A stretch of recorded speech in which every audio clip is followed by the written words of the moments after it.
What's going on, Headliner Nation? Kyle back with the Fantasy Headliners, and I've got your tight end start and sits for Week 5 of the NFL season. Your boy, the tight end whisperer, another good week last week. Taking a look at the accuracy report, over 70% right on my calls last week. The big one being Robert Tonyan. I told you about him on the waiver wire video. I told you about him in the start sit video. I told you about him in the rankings video. If you were lucky enough to pick him up and start him, there's a good chance that you ended up winning your week last week. And overall for tight ends in the industry, 18th overall in my accuracy ranking so far this year. So doing good at the tight end position as usual, and that's what you've come to expect from me. So let's go ahead and talk about our Week 5 matchups right now so we can get ready to set our lineups and get going. All right, Thursday Night Football, Tampa Bay and the Chicago Bears. And Rob Gronkowski and Cameron Brate are both going to be sits for me, but I just want to give you a little bit of heads up on this one. If Mike Evans ends up missing any time, then we're going to go ahead and roll it back, and we'll go ahead and start Rob Gronkowski at that point because no OJ Howard, no Mike Evans, Chris Godwin out. Tom Brady's going to need someone to throw to, especially in the red zone. So if Mike Evans ends up being out, Gronkowski's going to switch over to a start for me. As of right now, though, he is a sit. And then for Cameron Brate, more than likely the dude is going to score a couple of touchdowns here or there, but there's just not going to be enough volume going to him, I believe, that we really need to worry about trying to start him on a weekly basis. So for now, he's going to end up being a sit. Don't be surprised if he puts together some sort of a stat line like 2 receptions for 15 yards and a touchdown or something like that. I'm not really going to roll with that unless we get to a point where we're having a lot of injuries. Later in the bye weeks, maybe we take a look at it again, but this week it's just not worth it. And then for Jimmy Graham, he's going to end up being a sit for me again this week. Yeah, he had a good week a couple of weeks last week. Tampa Bay is only allowing 10 fantasy points per game to opposing tight ends right now. So really just not worth it on Thursday Night Football to risk it with Jimmy Graham. He's got some touchdown upside every single week as well, but Allen Robinson's going to be the main benefactor there. Mooney's been a guy that's been on the field quite a bit and is kind of a deep threat for them. Maybe they get David Montgomery working in the passing game a little bit more, and for some reason they continue to give targets to Cordarrelle Patterson even though he's not doing anything. We'll see how it plays out, but Jimmy Graham's going to be a sit for me again this week as well.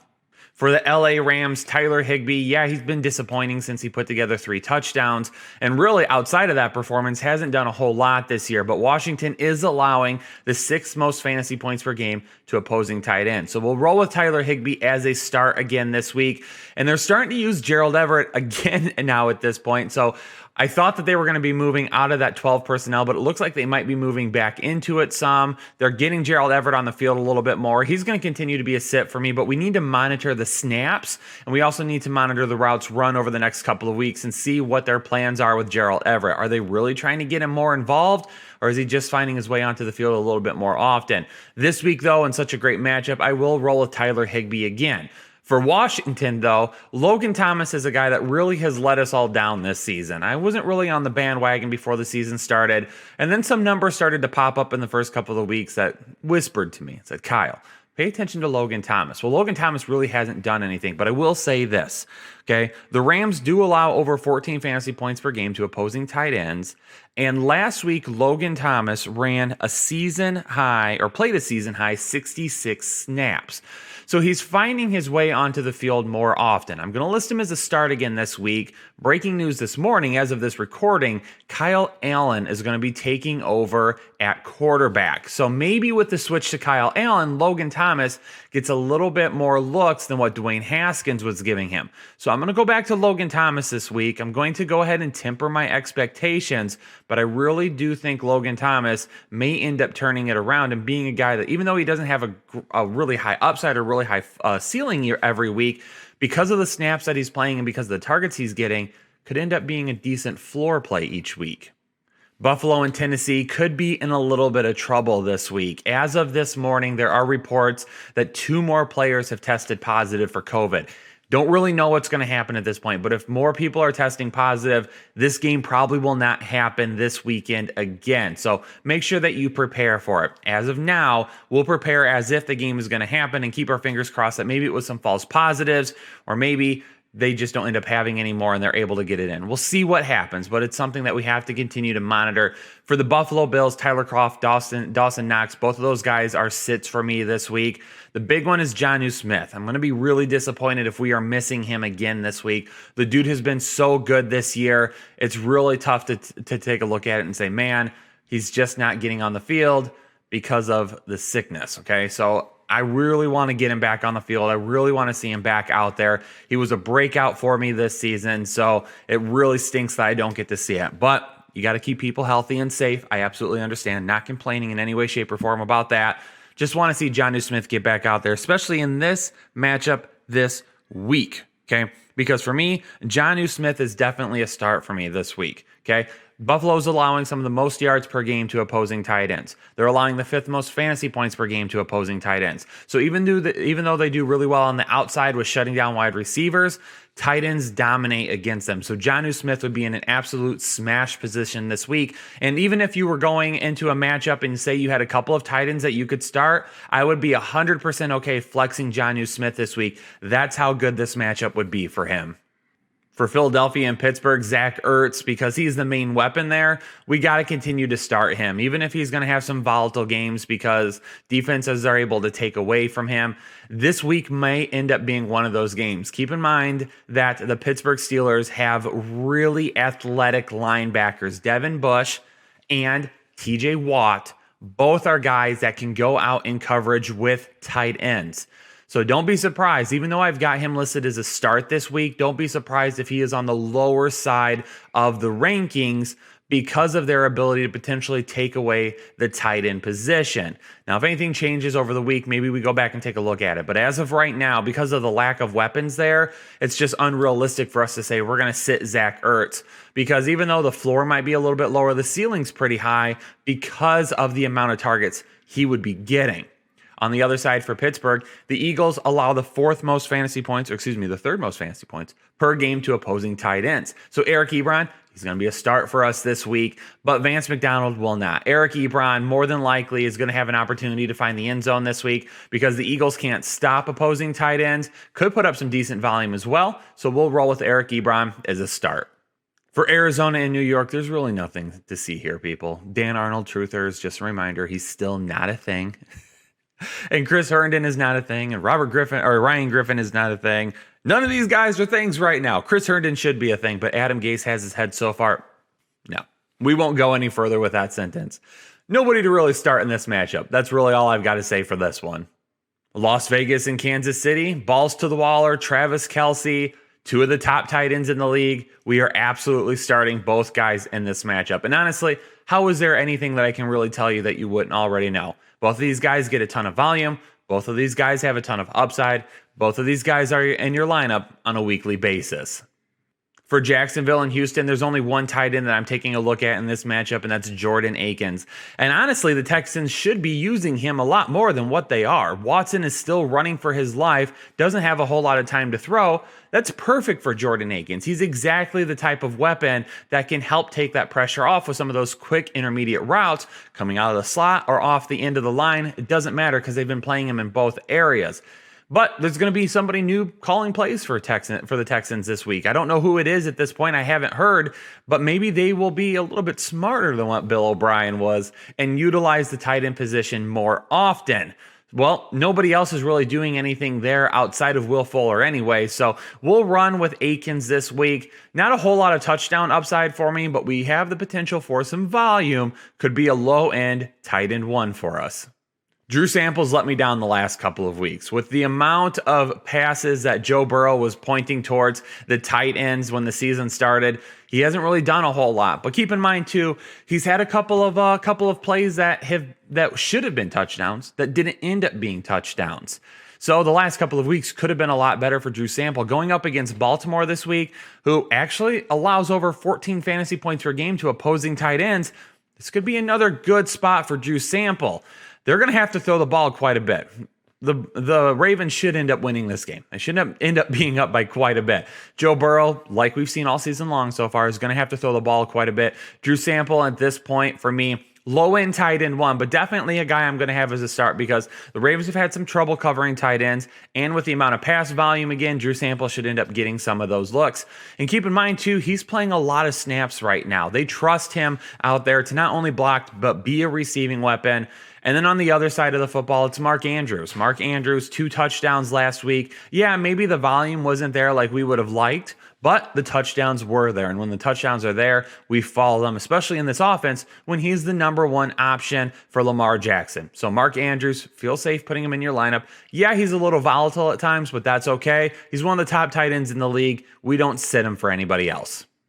For Carolina and Atlanta, Ian Thomas found the end zone last week. Was really good to see that. He's been a guy that really hasn't been a factor in the Carolina game plan all season, and he finds the end zone last week. So even though that ended up being a miss for me, that's okay. That's all right, because I was glad to see Ian Thomas do that. And going up against an Atlanta defense that allows the most fantasy points per game to opposing tight ends, this is a really smart coaching staff for Carolina. They have put this offense in a position to win every single week, and I think they're going to do it this week, and they'll get Ian Thomas involved, and he is going to be a start for me this week. It is a volatile situation because it's basically only 1 week that Ian Thomas has done anything, but again, I trust this coaching staff to put this offense in a position to win and succeed, and Ian Thomas is definitely going to be a part of that this week. For Hayden Hurst, Hayden Hurst is going to be a sit for me this week.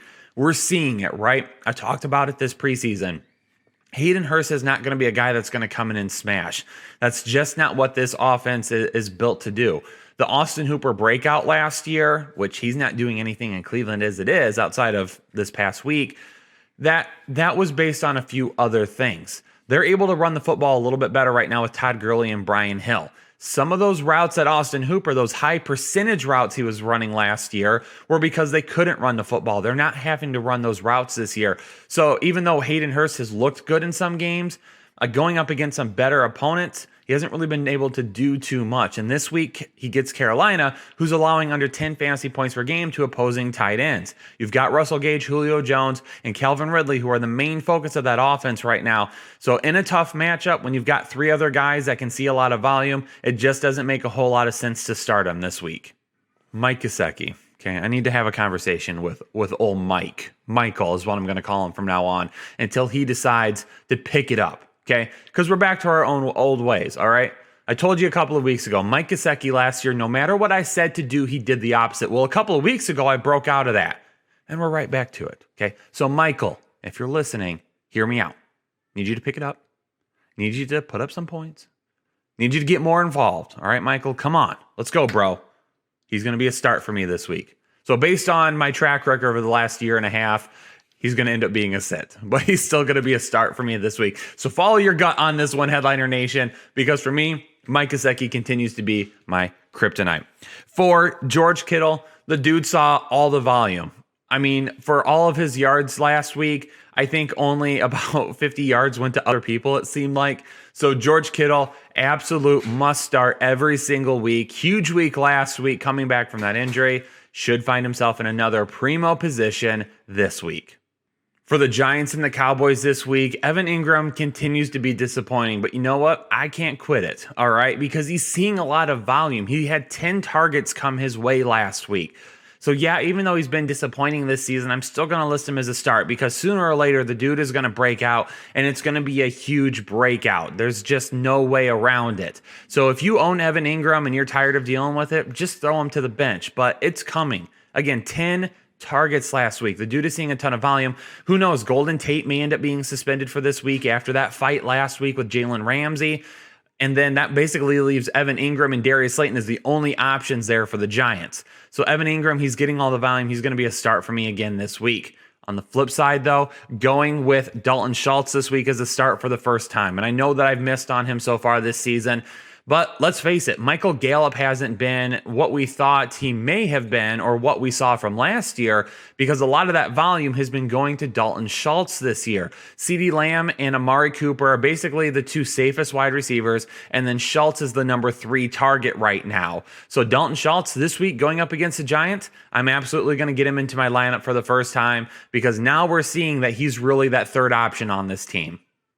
Indianapolis and Cleveland, and Indianapolis is now getting 3 tight ends on the field at a time. We've got Trey Burton, Mo Cox, Mo Problems, and Jack Mother and Doyle, all right? So 2 of them will be sits, and then Mo Alley Cox is going to be a start for me this week. He saw a couple of different targets in the red zone last week, and I think that's where he's going to continue to see that volume. When they get into the red zone, Phillip Rivers is going to be looking for him there. So even though the volume will potentially be low for him on a weekly basis, because he's splitting targets with 2 other tight ends right now, I'm going to roll with him because of that touchdown upside every single week.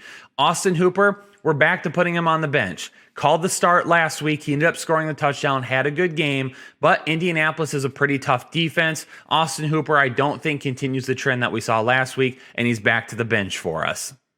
Denver at New England, and I've got a lot of questions from viewers at this point. Kyle, with Noah Fant being out, who's the tight end to own in Denver? For me, it's nobody right now. I'm not really interested in trying to grab anybody because nobody's going to step in and fill those shoes that Noah Fant had. They're not the same. They're not the same type of player. Nick Vanette's definitely going to be a no for me. I will keep an eye on Jake. That's a nice butt. All right, I'm going to keep an eye on him. As a Michigan fan, maybe I'm a little biased, but I saw this guy ball out for 4 years at U of M, and he's an absolute beast. However, in his final game at Michigan, tore his ACL, was drafted anyway, and he's had a hard time working his way back. Maybe this is finally a chance, all right? Just keep an eye on Jake Butt. I don't know how long Noah Fant's going to be out, but maybe this is the time where Jake Butt is able to step up 100% healthy and help out a little bit more. Maybe he's the next guy in line. Not saying start him, not saying pick him up. I'm saying keep an eye on him. Maybe he's the guy we do need to pay more attention to over the coming weeks if Noah Fant is out. For New England, Ryan Izzo's the only tight end there that's seeing any snaps, but it doesn't matter because no one's throwing the ball to him. He's a sit. Minnesota and Seattle, and Minnesota continues to misuse their tight ends, which may be one of the biggest unheard of travesties of the season. No one's really going to talk about it at the end of the year, but when I look back and do a lot of my reevaluations of these teams, I'm going to look back at Minnesota and say, why in the world did you not use Irv Smith Jr. and Kyle Rudolph more in your game plans? I can't believe it. I thought they would get them more involved, and they haven't in any capacity whatsoever. So unfortunately, we got to list them both as sits again this week. For Seattle, Olsen continues to see a little bit of volume, but not nearly enough to get me excited on a weekly basis. Again, he's out there with a couple of other tight ends. They've got 3 of them rolling in and out at any point in time, and any of them could score a touchdown at any point in time, which would be really close to making them a start for the week. But for me, there's just other options out there that you can risk it with. This option is far too risky for me. Final matchup of the week, the Los Angeles Chargers, the New Orleans Saints, and Hunter Henry. We're going to go back to him this week because, again, he's seeing plenty of targets.